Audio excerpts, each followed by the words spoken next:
Everybody, and welcome to the list where I break down the Denver Nuggets, some things you might have missed. Let's get right into it.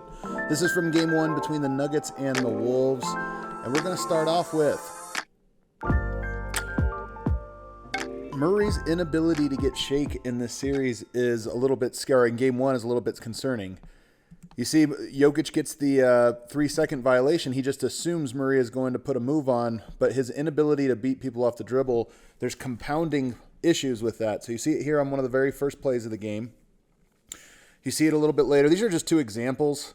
It affects pick and roll. It affects a bunch of different things here.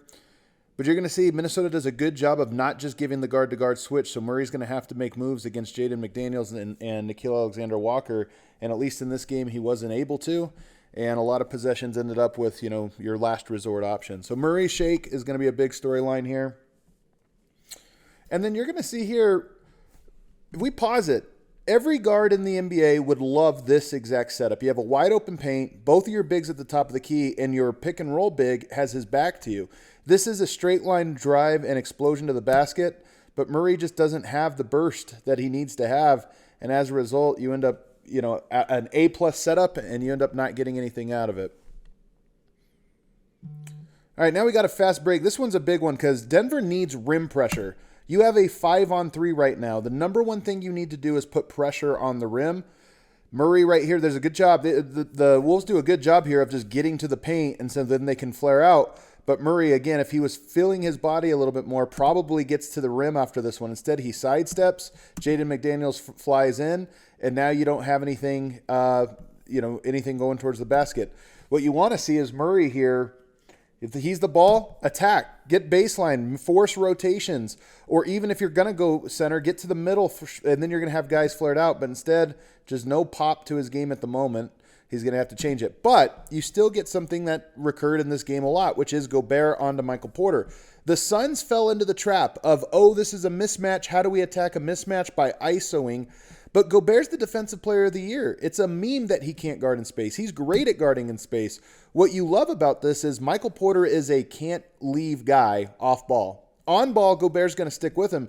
But if you just look at this and say, okay, 16 seconds on the clock, plenty of time, get the ball inside to Jokic, and Gobert, the rim protector, is completely null and void, Denver's going to score 80% of the time. If you're going to try to ISO, you're going to get into these types of possessions and end up wasting. So it starts with a 5-on-3. It goes to a Porter on Gobert out on the perimeter, and it ends with a Nuggets turnover because of bad discipline. Another one, transition. Jokic is inside on a not-so-good defender, especially against Jokic, a not-so-good defender. Gobert on a shooter. What do? Certainly not try to attack him one-on-one, get blocked, and again, you ruin an opportunity there in transition that are so valuable.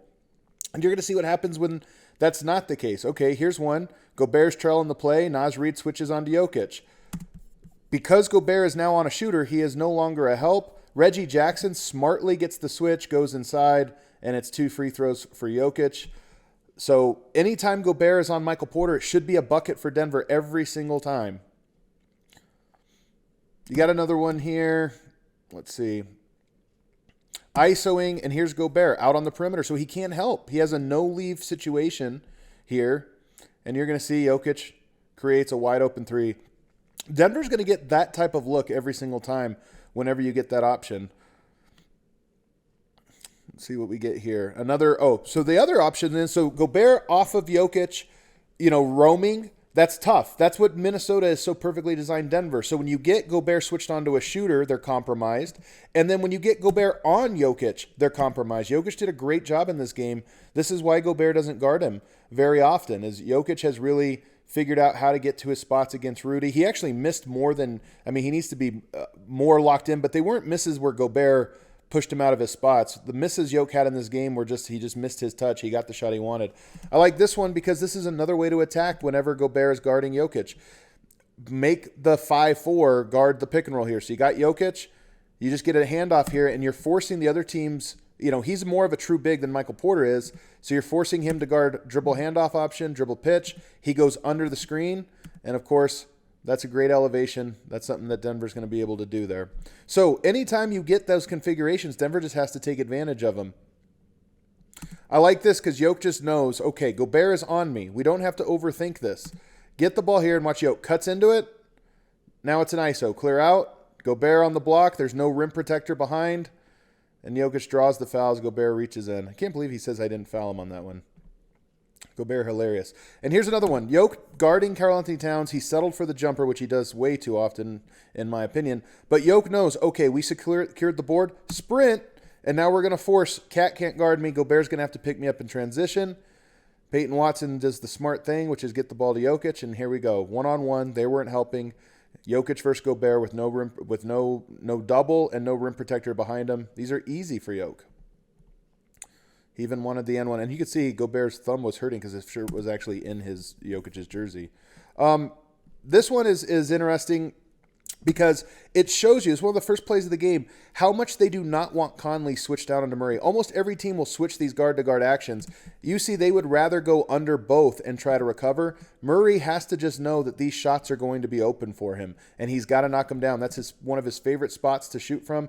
He just missed a lot of shots that Denver's going to need to, now that you see that they don't want to concede Conley, any double high action, you have to be prepared for them going under the screen and you having a tight window to score on. This is going to be a big play in the offense. Murray getting to the floater. He saw it early in the game. Okay, they're going to try to trail everything. Trust that they can take away the jump shot with their length. So you're going to have to get to the runner because Gobert is going to try to play shallow here. And Murray can hit that shot again. He just missed some of the shots he's going to need to. But later in the game, he got a very similar opportunity on ripped DHO action. One of Denver's favorite plays. Gets downhill. Knows that the runner is going to be the play. And he gets it. That runner... Denver's going to win games where Murray hits 4 or 5 runners because he's going to get a lot of looks, and I think that that's going to be something that comes up on the tape. Here you get, again, 2 screens. They're trying not to switch on these, but it's so hard when you have non-shooter on the court and Christian Braun here because you're going to see here with Aaron Gordon and Christian Braun, look at this pick-and-roll action. You get 2 screens. Nikola does a great job of fighting through both, but you're still behind on the play. But what happens? No one cares about Gordon. No one cares about CB. And as a result, they build a wall here at the rim. CB tries to cut. Murray tries to, is a little bit late on this. The reads are going to be really hard in these configurations. Denver's probably going to have to change up who is setting the screen. You might mix up with Aaron Gordon as the first screen. You might try to put him on the wing and use Christian Braun in this one. But as is, 2 non-shooters, they just ignore those guys, crash on Murray, and the paint is clogged.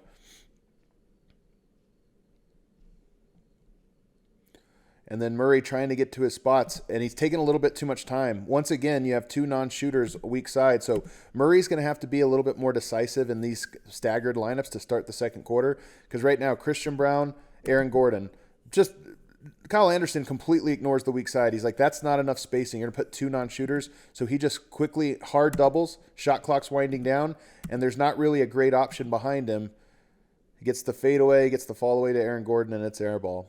So those lineups, Murray's going to have to be more decisive and use a little bit more shake. And then here's one with both P-Watt and Christian Braun on the weak side. P-Watt, for some reason, is not ready. He has to be locked in on this of they're not guarding him. And look at this contest by Gobert. He's faking it. He's actually not going to run out on him. P-Watt needs to understand in these moments, this is practice shooting. Gobert's not trying to block your shots. Stay behind the line, get your footwork ready. Instead, he gets caught in between, and Gobert scares him, even though now you go to the tape and say, okay, those shots, I'm only going to get like 1 or 2 a game. And when I get them, I just need to know that's a free shot. Or at least it was in game 1. One of the things I was worried about in the series was a lack of ball handling. Murray, they're pressuring him. You're trying to alleviate. So it's like, okay, we'll have Jokic bring the ball up the court. And as great as a ball handler as he is, pressure still, he's not a great enough ball handler / athlete to just blow by, pressure even from somebody like Karl-Anthony Towns. So making him work, making him turn. And then you have KCP at the foul line, and you can just see Ant is being super competitive here and is forcing this. And so now Denver, before the pass even happens, we're already at 15 seconds. But because the Jokes had to pick the ball up way up here, and because Ant is being so aggressive, this turns into a turnover and a bucket the other way. So Denver figuring out how to attack full court pressure. I have a feeling Minnesota will be confident in what they found there. Michael Malone said in the press conference today that the Nuggets got into a lot of possessions where they didn't know the play. Offensively, there were probably 15 possessions where no one had any idea what we were in. Not organized, didn't space the floor. And you can do that against certain teams in the regular season. But against Minnesota in the Western Conference semifinals, against the number one defense in the league, you can't afford wasted possessions. Little floater against Gobert, another example of that. Murray's just going to have to make these. They're open to him.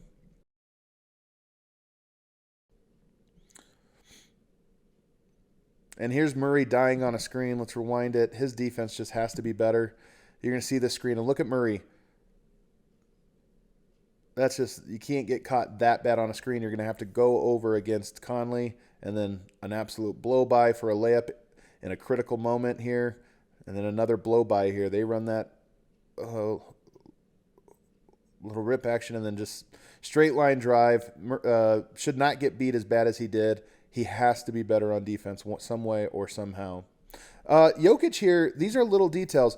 This was maybe, the beginning of the game, the end of the game, and then this stretch at the end of the third quarter were the three moments that really won the game for the Minnesota Timberwolves. And this is the one that was probably the most inexcusable from Denver, because look at who they have on the court right now. Naz Reid and Anthony Edwards as your offense. Then you have some defensive players here, but no height. You have only Naz Reid. And Denver gave up an 11-0 run, in part because this is an empty pick and roll, but the roller is Kyle Anderson. Jokic's playing this as if the roller was Karl Anthony Towns or whether it was a regular big where you're going to have to meet him at the rim. You got to be up on Anthony Edwards here, in my opinion, and force the ball out of his hands, because if you sink, Anthony Edwards was on fire this game, and he kind of knew that in that drop coverage, he could get to the foul line and elevate on Jokic every time, which is probably true when it's Gobert rolling to the rim. But when it's Kyle Anderson, I think you can extend and trust the defensive rotations behind you rather than just give Anthony Edwards a comfort pull-up jumper. So again, knowing to change up coverages based on what rotations are out there. I thought Peyton Watson did a good job on the bigs in this game. It's a good option to be able to play, sort of small there with a lot of switchy defensive players. That's something I think Denver could probably do more of, although the offense gets compromised. And then here's just a 5-4 pick and roll that, again, Denver has to be better on. You're going to see it's a pistol action actually in transition. So you get the first handoff and you get a switch. Okay, and now you have a 4-5 pick and roll with your 1 and your 4. But what needs to happen here is you need to release back. Jokic is coming over now to take away. It's not like Karl Anthony Towns is Jason Kidd or Steve Nash in the pick and roll here. He's talented, but you got to make things easy or hard on him. So first, you got to fight over the screen so that Aaron Gordon sinks here on the roll, but that he can recover and you can recover back to your man. Right here is where Murray has to recover. Instead, they both jump at the ball at the pass, run into each other, and as a result, Jokic's the back line here. So you're going to see, because nobody releases, Jokic is caught in between. Which way do I go on this one? Do I have to jump out here or stay on Gobert? Cat does a good job of turning, ball faking. These two bump into each other. Jokic gets stunned. Gobert gets a dunk.